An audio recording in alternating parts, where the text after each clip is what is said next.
Rekan-rekan sekalian, kita saat ini berada di ruang pelayanan kekonsuleran KJRI Cape Town. Kebetulan di sini ada Pak Faiz Maulana sebagai konsul protokol konsuler KJRI Cape Town. Siap, Pak Konjen. Selamat sore. Selamat sore. Wah, ini lagi. Sama saya ada staf juga, Amanda. Mbak Amanda ya. Dan Ibu Lisa. Kalau Mbak Amanda ini menangani apa ya? Kalau Amanda ini kita bagi untuk isian-isian capaian ataupun akuntabilitas kinerja protokolan konsuler. Oke. Aplikasi pusat seperti Aksi, kemudian Emonef ke Bu Amanda. Kalau Ibu Lisa ke bagian pelayanan, juga ke ABK. Oh, Mbak. Pada poinnya mereka masing-masing mengerjakan semua kerjaan protokol konsuler, Pak. Tapi ada spesialisasi kerjaan. Oh, timnya komplit ya, bertiga ini ya. Duo Sri Kandi. Oh ya, tiga tim ini terkait dengan misi perlindungan dan pelayanan publik. Ini mungkin Pak Faiz bisa menjelaskan apa aja permasalahan-permasalahan yang dihadapi pada tahun 2004 yang menonjol. Ya, terima kasih Pak Konjen. Jadi untuk tahun 2024 kasus-kasus yang kita tangani itu jumlahnya 53 kasus sepanjang tahun 2024. Dan kasus yang menonjol diantaranya itu adalah KDRT, kekerasan dalam rumah tangga. Yang ini kasus berulang yang tahun 2022 sudah kita selesaikan, yang kasus yang berbeda tapi dengan objek atau subjek kasus yang sama. Kemudian tahun 2024 ini terjadi lagi, itu terjadi di wilayah Port Elizabeth, 700 km dari Cape Town. Dan selain terkait dengan kekerasan rumah tangganya, ada isu terkait dengan hak perwalian anak, kemudian first year, dan kemudian relokasinya ke Indonesia. Jadi little bit complicated untuk kita menyelesaikan. Jadi di Cape Town ini ada kasus WNI yang menderita kasus KDRT. Iya. Itu lebih spesifiknya kekerasan apa yang dialami oleh yang bersangkutan? Iya. Jadi kasus KDRT sebagaimana yang terjadi bukan hanya mungkin di Cape Town, kami juga percaya di program lain itu bahkan juga di tanah air. KDRT itu kan melibatkan antara pasangan suami dan istri, di mana posisi istri yang lebih rentan baik secara ekonomi maupun fisik itu yang menjadi korban. Dan dalam kasus yang kita tanganin ini, Ibu R yang berlokasi di Port Elizabeth sekitar 700 km dari Cape Town itu mengalami kekerasan fisik, psikis, verbal maupun psikologis, ya. Dan selalu menjadi kendala dalam korban-korban KDRT ini adalah keberanian untuk mengungkapkan permasalahan yang dihadapi. Kita sebulan sebelum yang bersangkutan melapor, kita telah lakukan pelayanan kekonsuleran sebelumnya kepada yang bersangkutan. Kita membawa alat peralatan SIM imigrasi untuk pelayanan paspor mobile.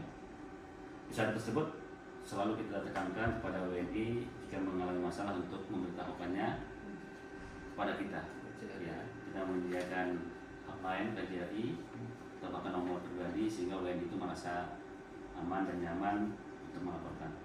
Namun sekali lagi kendala keberanian atau bahkan mungkin merasa tidak canggung untuk menyampaikan masalahnya menjadi kendala utama. Ya, alhamdulillahnya yang bersangkutan kemudian memberitahukan ke salah satu WNI yang lain yang berada di Port Elizabeth. Kemudian WNI tersebut kemudian memberitahukan ke Ibu Lisa, yang Ibu Lisa memberitahukan ke kami. Oh, nggak langsung? Nggak langsung, mungkin melalui WNI yang lain. Karena mungkin tadi segan, sungkan, malu. Itu hal yang lazim selalu menjadi korban KDRT itu, kekhawatiran nanti dibilang masyarakat seperti apa, dibilang keluarga seperti apa. Hal-hal seperti ini yang memang secara psikologis menjadi kendala utama dalam mengungkapkan atau menangani masalah KDRT. Nah, setelah bersangkutan memberitahukan ke WNI yang lain, WNI itu menghubungi kita untuk kita mengarrange waktu yang khusus supaya kita bisa melakukan komunikasi langsung ke bersangkutan, mengingat yang bersangkutan diberikan keterbatasan akses oleh suaminya untuk keluar rumah. Untuk Sementara berkomunikasi. BNI ini secara ekonomi mempunyai penghasilan sendiri atau enggak? Tidak ada. Jadi tergantung. Sangat tergantung, sangat dependen kepada suaminya. Jadi pengakuan yang bersangkutan dia hanya diberikan bahan baku untuk memasak keseharian. Jadi tidak ada bahkan uang jajan atau uang pegangan. Nah, itu saja hal ini akan kita buktikan di persidangan, nanti persidangan. Jadi penanganan masalah WNI di Kajari Kepton yang kami yakin juga seluruh program melakukan yang sama adalah dengan comply, dengan memenuhi ketentuan hukum setempat, juga ketentuan hukum Indonesia, dengan intention pelindungan maksimal terhadap WNI. Jadi kita pastikan penanganan kasus KDRT yang dialami Ibu R ini itu sesuai dengan ketentuan hukum setempat dan sesuai dengan hukum kita, dan paling utama adalah demi kepentingan si ibunya beserta bayinya. Jadi kalau boleh mengutip pepatah kampung kami ini, seperti menarik rambut dari tepung, rambut tertarik tepung nggak berserakan. Nah, inilah upaya-upaya yang kita lakukan untuk menangani masalah minimalisir dampak atau bahkan tidak ada dampak, tapi intention kita, goal kita tercapai. Tapi setelah dibantu oleh pihak ketiga warga negara kita yang lain melapor ke KJRI, yang bersangkutan pada akhirnya akan melapor sendiri ke KJRI. Iya. Setelah kita minta waktu khusus ya supaya kita bisa langsung berkomunikasi dengan bersangkutan, menyesuaikan dengan waktu yang bersangkutan. Tadi kami sampaikan dia mendapat keterbatasan komunikasi dari suaminya, jadi dengan waktu yang dia sesuaikan yang benar-benar aman, kita komunikasi, kita dapatkan informasi secara utuh. Setelah kita dapatkan informasi secara utuh, kita kemudian memenuhi administrasi, artinya dia melakukan laporan khusus.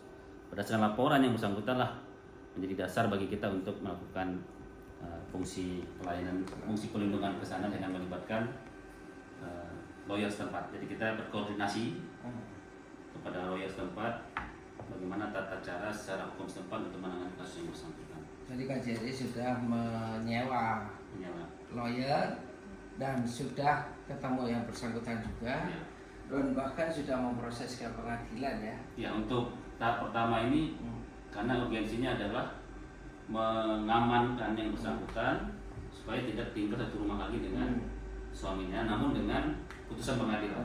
Ini disebut dengan protection order. Jadi caranya bagaimana secara hukum yang bersangkutan itu dilindungi hukum, keluar dari rumahnya, menuju ke safe house, rumah aman. Yang dalam hal ini kita tentukan rumah amannya adalah KJRI, guest house KJRI Kepton. Kita bawa yang bersangkutan ke guest house KJRI Kepton dengan dasar putusan pengadilan Port Elizabeth protection order. Menjadi hal menarik karena ada constraint waktu, ditambah tadi kami sampaikan yang bersangkutan itu memiliki akses terbatas dan bahkan dibatasi oleh suaminya baik itu untuk komunikasi maupun mobilitas. Maka yang kita tempuh hasil koordinasi dengan beliau adalah interim protection order. Jika interim, maka kita bisa dapatkan di hari yang sama. Jadi bulan lalu pada saat kita memproses ini, kita melakukan sedikit upaya strategis lah, memastikan supaya yang bersangkutan bisa keluar rumah namun tidak diketahui secara pasti oleh suaminya. Kita bawa ke pengadilan, kita urus, kemudian sorenya setelah setengah hari kita berjuang di pengadilan, last minute sebelum pengadilan tutup kita mendapatkan interim protection order. Jadi pinter-pinternya kita. Ya, jadi ini ada kombinasi dari legalitasnya tapi juga dari strategi. Iya. Supaya yang bersangkutan bisa aman, nyaman keluar rumah, kemudian mendapatkan putusan dari pengadilan. Ya, jadi kombinasi dari ini kasus yang sedang berlangsung ya dalam proses penanganan. rencana ke depan pada tanggal 6 kalau nggak salah akan ada sidang. Sidang itu untuk memproses apanya? Tanggal 6 Januari 2025, nah, kita tim KJRI bersama tim lawyer dan yang bersangkutan setelah ini kita akan ke Port Elizabeth, pengadilan di sana yang memberikan interim protection order tadi. Interim itu kan sementara untuk kita buat jadi permanen. Jadi di sana nanti akan ada tanya jawab dengan yang bersangkutan beserta suami. Tentu saja suami pasti akan keberatan. Nah, kemarin pada saat kita membawa yang bersangkutan keluar dari rumah suaminya pasti keberatan. Tapi kita bilang ini bukan maunya kita, ini perintah pengadilan. Saat tersebut kita juga menyampaikannya ke pihak polisi yang menjadi pengaman. Polisi juga menyampaikan hal yang sama. Itu adalah perintah dari pengadilan untuk mengeluarkan yang bersangkutan dari rumah suaminya sementara sampai kemudian kalau suaminya berkeberatan dibuat jadwal sidang. Jadi memang pengadilan sudah membuat jadwal sidang. Jadi pengadilan yang menentukan jadwal sidang untuk protection order itu dilakukan tanggal 6 Januari 2025. Di sanalah nanti para pihak istri dan suami ini itu saling berargumentasi dengan bukti masing-masing dimiliki untuk memastikan interim itu menjadi permanen sepanjang penanganan kasusnya. Karena paralel dengan proses pengamanan melalui putusan order ini, kita akan strategis mengajukan kasus yang bersangkutan, kasus penganiayaannya, KDRT-nya, kasus hak perwalian anaknya, guardianship untuk anaknya, kemudian extension visanya, pengampunan visa sekaligus relokasi itu di Pengadilan Tinggi atau High Court Cape Town. Pemulangan ke Indonesia. Jadi 4 case yang berbeda tadi itu kita akan ajukan melalui Pengadilan Tinggi di Cape Town, bukan Pengadilan Tinggi di Port Elizabeth yang berjarak terus keluar. Itu bagian dari strategi kita untuk memastikan, karena kan guest house kita ada di Cape Town, yang bersangkutan juga secara fisik berada di Cape Town, yang membuat dia aman dan nyaman karena di bawah teritori kita. Kasusnya kita sudah berkonsultasi dengan lawyer, bisa kita ajukan melalui Pengadilan Tinggi Cape Town, tidak harus melalui Pengadilan Tinggi tempat dia tinggal di Port Elizabeth yang jaraknya jauh 12 km dari Cape Town.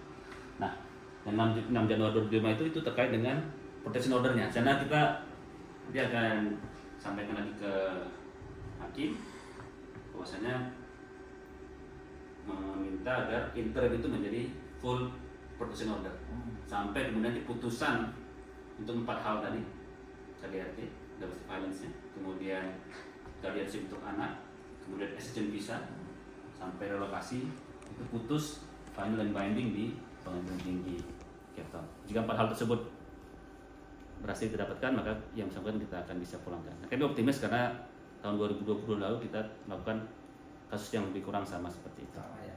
Oke. Jadi ini kasus sedang berjalan dan insya Allah akan kita proses ya untuk memberikan perlindungan yang maksimal secara umum. Secara umum kasus-kasus menyangkut perlindungan itu apa saja di KJRI Cape Town? Pak Faiz, terima kasih. Kita punya ABK, jadi salah satu kasus atau alasan berdirinya KJRI Cape Town di Afrika Selatan ini adalah menghandle ABK WNI yang setiap tahun sekitar 2.000 sampai 3.000 ABK bersandar, pulang dan pergi di Cape Town, dan tentu saja dari jumlah yang banyak tersebut banyak terjadi kasus-kasus yang mereka alami, baik itu selama mereka berada di laut berlayar bekerja atau bahkan berasal di sini seperti kecelakaan kerja yang umumnya, atau sakit atau bahkan meninggal dunia, perkelahian. Tapi di 3 tahun terakhir perkelahian sudah tidak ada. Yang paling umum dari kasus yang tabulasi kita punya 53 itu pada umumnya sakit, kecelakaan kerja atau meninggal dunia. Jadi terkait dengan pemenuhan hak-haknya, gaji yang tidak dibayar, bonus, uang asuransi. Jadi sepanjang tahun 2024 KJRI Cape Town di mana kami dibantu Bu Sri Kandi Pak, Bunda Alisa dan Amarta, itu kita telah berhasil mendapatkan hak-hak para ABK WNI itu sebesar 1.400.000.000 persisnya 1 miliar 1.453.575.000. Itu nilai nominal yang kita berhasil upayakan yang menjadi bagian dari hak-hak pada ABK. Nah, untuk apa kalau terkait dengan kecelakaan kerja dan juga uang prestasi bidang kontrak kerja, itu ringkasnya langkah-langkah KJRI dari Cape Town sampai ke Indonesia itu tuntasnya kasus itu apa aja yang dilakukan? Kalau penanganan kasus, selagi si WNI-nya berada di Cape Town, berada di Afrika Selatan, itu menjadi kewenangannya KJRI. Oke. Setelah kita selesaikan dalam kapasitas kita di perwakilan sama instruktur berada di Indonesia, kemudian kita handover, kita serah terimakan ke institusi di Indonesia, biasanya ke Direktorat Perlindungan WNI, kemudian luar negeri. Itu serah terimanya. Serah terima, baru kemudian dari situ itu menjadi tugas dan tanggung jawab stakeholders kemudian lembaga terkait di Indonesia. Namun selalu kita tekankan supaya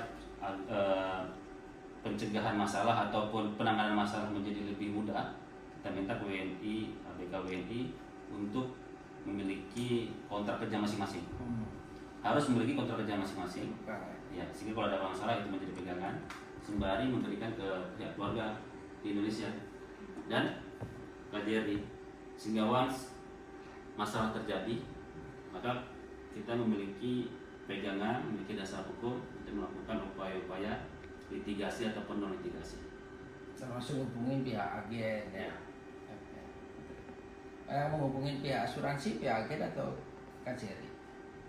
Kita cover Pak. Jadi kapal yang bersandar di Cape Town ini, kapal tersebut menunjuk agensi untuk mengurus para ABK mereka. Jika terjadi masalah atau keperluan harian, mingguan, bulanan selama mereka docking di sini, itu menjadi pihak tugas dan tanggung jawab agensi. Nah, jika mereka terjadi masalah, agensi itu yang kita kejar. Jadi kita mengejar, meminta tanggung jawab para pihak yang berkompeten, yang punya otoritas, yang punya hak dan kewajiban berdasarkan profesional kontrak kerja masing-masing. Karena agensi kan telah ditunjuk oleh pihak kapal. Jadi dalam konteks ABKW, penanganan ABKW ini memang agak lebih complicated karena begitu banyak stakeholders yang terkait, pemilik kapal sendiri dengan bendera kapal, perusahaan di negara bendera kapal, perusahaan agensi di sini, agensi di Indonesia, jadi ABK-nya sendiri khususnya. Oleh sebab itu maka kontrak kerja itu menjadi pegangan kita. Nah, kita selalu emphasize ke ABK ini untuk mereka memiliki kontrak kerja tersebut. Nah, untuk Mbak Lisa ya yang menangani pelayanan kekonsuleran sehari-hari, bagaimana upaya-upaya yang dilakukan selama itu memberikan pelayanan yang terbaik ke masyarakat, Mbak Lisa? Kalau untuk pelayanan kekonsuleran sih kita selalu buka pagi ya jam 9 sampai jam 5. Kemudian juga baik WNI atau WNA-nya datang membutuhkan bantuan, kita dengan seperti biasa Indonesia dikenal dengan friendly-nya, kita sambut, kita tanyakan kebutuhannya seperti apa. Salah satu contohnya untuk WNI ya biasanya minta untuk pembuatan paspor atau butuh surat keterangan transit SIM. Dan untuk WNA-nya biasanya untuk pembuatan visa, terus informasi mengenai pernikahan, mixed marriage, yaitu biasanya kita melayani itu sih Pak. Bahkan ini ya sering terjadi kita jemput bola kalau di permukaan. Ya betul sekali, apalagi kalau di luar kota ya. Yang penting data informasinya kita kumpulkan dulu di loket, kemudian kita sampaikan ke pimpinan seperti apa mekanismenya untuk jemput bola, nanti kita eksekusi di lapangan. Sejauh ini tanggapan masyarakat terhadap misi jemput bola bagaimana? Alhamdulillah Pak, selama kita mengumpulkan informasi dengan lengkap, terus open dengan mereka, bagaimana juga kan mereka adalah customer ya, jadi memang sebaik mungkin kita layani gitu. Nah setelah itu ya kita komunikasikan apa yang harus kita layani. Setelah selesai ya feedbacknya seperti apa, ya saran kritik diterima, kemudian kita tingkatkan ke depan. Tapi secara umum sangat positif Alhamdulillah, ya. ya sangat positif. Iya, untuk Cape Town. Dan untuk positifnya itu adalah KJRI Cape Town menjadi satu-satunya satker di Kementerian Luar Negeri yang diberikan penghargaan predikat wilayah bebas dari korupsi dari Kementerian PAN dan RB pada tahun 2022. Itu karena itu salah satunya satu-satunya pada tahun tersebut dari 19 satker yang diberikan ya. Itu karena adanya dua studi kami dalam melakukan pelayanan pada masyarakat-masyarakatnya gitu. Nah, ini kalau untuk Mbak Amanda, untuk para ABK ini seringkali diberikan bantuan-bantuan untuk meningkatkan keselamatan kerja atau apa, itu bentuknya apa aja?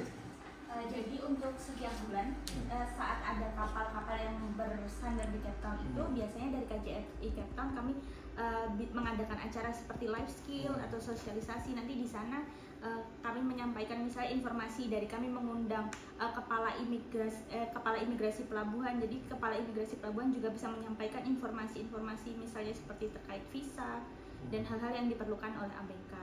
Peralatan-peralatan, Ya, biasanya jaket juga yang tahan angin Iya, gitu ya. iya. Itu lihat-lihat itu ada jaketnya kayaknya ya. Oh, ini sweater nih. Ini. Oh, sweater. Jaketnya lagi disiapkan. Oh, biasanya jaket ya ada sweater juga ya. Nah, sweater ada. Kalau sweater Ah. itu di kota lagi docking, kalau jaket itu lagi di tengah laut, Pak. Karena kan anti angin, anti badai. Kalau ini cuma anti angin aja. Nah, Jadi kita membuat memberikan badannya. perhatian sampai seperti ini ya. Ini sweater, seringkali juga ada jaket juga ya. Biasanya dengan jaketnya supaya mereka Selalu berasa hangat. selalu Nah, fit. salah satu contoh Oh, itu jaketnya jaketnya. seperti ini. Jaket anti badai ini. Jaket Hangat anti sekali. badai Nah, untuk para tengah mereka. laut. Dan mereka diadu juga supply dengan vitamin-vitamin. Amin. Kami logistik lainnya kayak Indomie, ada tempe, ada. Ya ini memang tepat sekali karena Cape Town ini hanya 2 di antara 1 ya yang gitu ya, untuk pendirian rumah singgah ABK ya.